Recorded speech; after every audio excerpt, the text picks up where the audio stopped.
अस्सलाम viewers, welcome to the students platform. Viewers, आज हम पढ़ेंगे PSY 408 के लेसन नंबर 36 को, psychosocial interventions for terminally ill patients. सबसे पहले इसके अंदर इंटरवेंशन फॉर स्ट्रोक है। स्ट्रोक का पेशेंट जो यंग होता है वो जल्दी रिकवर हो जाता है बजाय ओल्ड पीपल की। स्ट्रोक की वजह से पेशेंट जो है फिज़िकली भी पैरालाइज हो सकता है वो सर को मूव ना कर सके, बाजू या टांगों को मूव ना कर सके। इसलिए इसके लिए फ़िज़िकल थेरेपी का भी होना ज़रूरी है। ये वो तरीके हैं जिनके ज़रिए हम अपनी खोई हुई एबिलिटीज़ को अपनी पोटेंशियल के मुताबिक हासिल कर सकते हैं। Psychosocial intervention for heart disease, इसमें इस चीज़ को फोकस किया जाता है कि जो बंदा हार्ट डिजीज़ के फेज़ से गुज़र रहा है, इसके रिकवरी के प्रोसेस को किस तरह इन्हांस किया जा सके। इसके लिए एक तो टेक्नोलॉजीज़ का इस्तेमाल किया जाता है। इसमें रिसर्चर ने छोटे साइज़ के EEG मॉनिटर्स पेशेंट की चेस्ट के साथ लगा दिए। जब वो डिस्चार्ज होकर घर गया तो इन मॉनिटर्स की मदद से इसकी कंडीशन को ऑब्ज़र्व किया जाता रहा, मॉनिटर किया जाता रहा। इस चीज़ से इस पेशेंट की फ़िज़िकल साइकोलॉजिकल कंडीशन भी काफ़ी बेहतर हो गई, क्योंकि उन्होंने ख़ुद को डिप्रेस फील नहीं किया।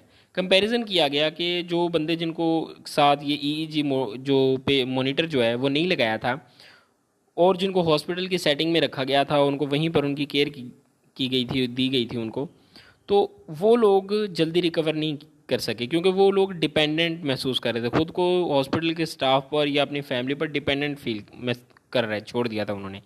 लेकिन जिन लोगों को घर भेज दिया गया EEG मॉनिटर्स लगाकर, वो लोग उन दूसरे लोगों की निस्बत जो हॉस्पिटल में थे उनकी निस्बत जल्दी रिकवर कर गए। आगे कह रहा है कि पेशेंट की काउंसलिंग के ज़रिए भी इसका इलाज किया जा सकता है और रिस्क फैक्टर के बारे में जो है वो इन्फो दें पेशेंट को, ताकि वो इनसे दूर रहें।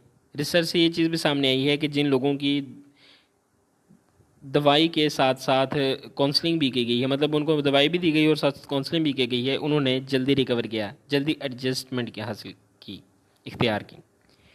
यहाँ पे एक एक्सपेरिमेंट साइंटिस्ट की बात करें, डीन ओमिच की। डीन ओमिच ने एक मल्टीपल कंपोनेंट प्रोग्राम बनाया था जिसके 3 हिस्से थे। एक हिस्से में डाइटरी यानी खुराक के रिलेटेड, एक में एक्सरसाइज और एक में स्ट्रेस के बारे में इन्फो प्रोवाइड की जाती थी। आगे हमारे पास आ गया AIDS, psychosocial interventions for AIDS. AIDS में साइकोसोशल एफर्ट्स बहुत स्टार्ट में ही शुरू कर दी जाती हैं। जब पेशेंट HIV पॉजिटिव के साथ डायग्नोज होता है, इसकी वजह से पेशेंट में एंजाइटी पैदा होती है और वो वक्त होता है जब उसकी एंजाइटी और स्ट्रेस को कम किया जाए। उस वक्त हेल्प की ज़रूरत होती है। इसकी काउंसलिंग बहुत ज़रूरी है। इसलिए इस बीमारी की इन्फो देना भी बहुत ज़रूरी होता है। इसके ट्रीटमेंट के बारे में भी बताना पेशेंट को बहुत ज़रूरी होता है, ताकि वो ख़ुद से भी रिकवर करने की कोशिश करे, मेंटली जो स्ट्रेस उसके अंदर पैदा हुआ है वो कम हो सके। साइकोसोशल इंटरवेंशन फॉर कैंसर, इसमें साइकोसोशल फैक्टर्स इस वक्त इन्वॉल्व होता है जब एक बंदे को कैंसर डायग्नोज होता है। इस वक्त डॉक्टर ज़रूरी है कि डॉक्टर पेशेंट के साथ फुली सिंसेयर हो, वो इसे डिटेल के साथ बीमारी के मुतालिक तमाम इन्फो प्रोवाइड करे। पहले ये समझा जाता था कि जिस पेशेंट को कैंसर है उसे इस बारे में नहीं बताना चाहिए, लेकिन अब ये चीज़ सामने आई है कि पेशेंट को इन्फॉर्म कर देना चाहिए, क्योंकि इस तरह पेशेंट जो है वो ज़्यादा बेहतर तरीके से अपना ख्याल रख सकेगा, अपनी कंडीशन के साथ एडजस्टमेंट इख्तियार ज़्यादा अच्छे तरीके से वो कर लेगा। आगे कह रहे हैं कि इसमें हेल्थ साइकोलॉजी का रोल भी अहम है। वो पेशेंट और इसकी फैमिली जो बीमारी के मुतालिक इन्फो देते हैं और बताते हैं कि बीमारी को कैसे मैनेज किया जाए। पेशेंट की डेथ एंजाइटी जो के बारे में, मतलब कि वो डेथ कह दी मैंने, पेशेंट की डाइट और एंजाइटी कैसी होनी चाहिए, इसके अंदर उसे बताया जाता है। आगे आ गया adapting to a terminal illness. Terminal illness कहते हैं कि ऐसी disease which can not be cured and causes the death. ऐसी डिज़ीज़ जिसका इलाज पॉसिबल नहीं होता, जिसको ये एक लंबे अरसे के लिए चलती है और ये आमतौर पर डेथ का सबब बनती है। इसके अंदर कह रहा है कि when people talk about the hypothetical prospective of dying, जब इस तरह की कोई बात करते हैं लोग मरने की, जो इस बीमारी को फेस कर रहे होते हैं, वो आम तौर पर वो कहते हैं कि I hope I go quickly and without pain, कि मैं जल्दी चला जाऊं और बगैर पेन के। और आमतौर पर आपने देखा होगा ना, लोग अक्सर जिनको कोई बीमारी होती है बड़ी, वो कहते हैं कि उनकी अगर डेथ आनी है तो जल्दी आ जाए, और इस तरह है कि उन्हें पता भी ना चले, उनको किसी किस्म का पेन ना हो। उसके अलावा कुछ लोगों का ये भी ख्याल होता है कि वो जो हैं वो अच्छे तरीके से नहीं मरेंगे, उनकी मौत जो बहुत बुरी होगी। अक्सर लोग इस तरह का भी सोचते हैं, बुरे ख्यालात उनके जहन में आते हैं।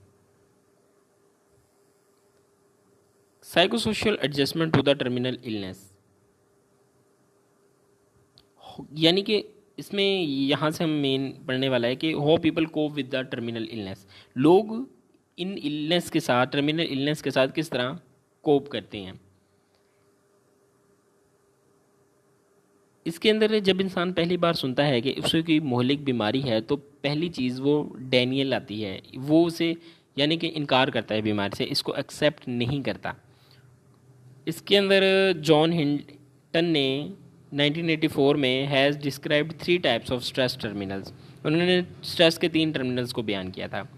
पहले टर्मिनल में है कि सबसे पहले, ये मैंने रेड लाइन से अंडरलाइन किया हुआ है, कि सबसे पहले पेशेंट को बीमारी के फिज़िकल इफ़ेक्ट से डील करना पड़ता है जो कि इस बीमारी की वजह से होते हैं, मसलन पेन, ब्रीथिंग में मसला आना, स्लीपलेसनेस होना।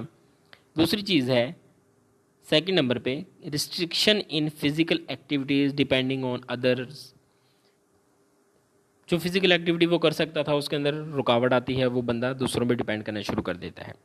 तीसरी चीज़, ज़िंदगी के आखिरी दिनों में बंदे को सख्त किस्म की ये रियलाइजेशन होती है कि अब इस ज़िंदगी का आखिरी वक्त होने लगा है, अब एंड है अब इसकी ज़िंदगी का। और इस चीज़ का असर पेशेंट की फैमिली और उसके दूसरे लव वन पर भी गहरा असर पड़ता है। बाज़ों को तो आपने देखा होगा, जो पेशेंट मरने वाला होता है, बिस्तर पे पड़ा होता है, वो इस चीज़ से एडजस्टमेंट इख्तियार कर लेता है और वो समझ जाता है कि वो भी बस मरने वाला है और उसे किसी किस्म की कोई परेशानी नहीं होती। लेकिन जो उसके लव वंस होते हैं, इर्द गिर्द घर वाले, उनकी टेंशन जो है, उनकी एनजाइटी वक्त के साथ साथ जैसे जैसे वो मौत के करीब जाता है वो बढ़ती जाती है। लेसन व्यूज़ हो गया हमारा कंप्लीट। मिलते हैं जल्दी नेक्स्ट लेसन में। टिल देन टेक केयर, अल्लाह हाफिज़।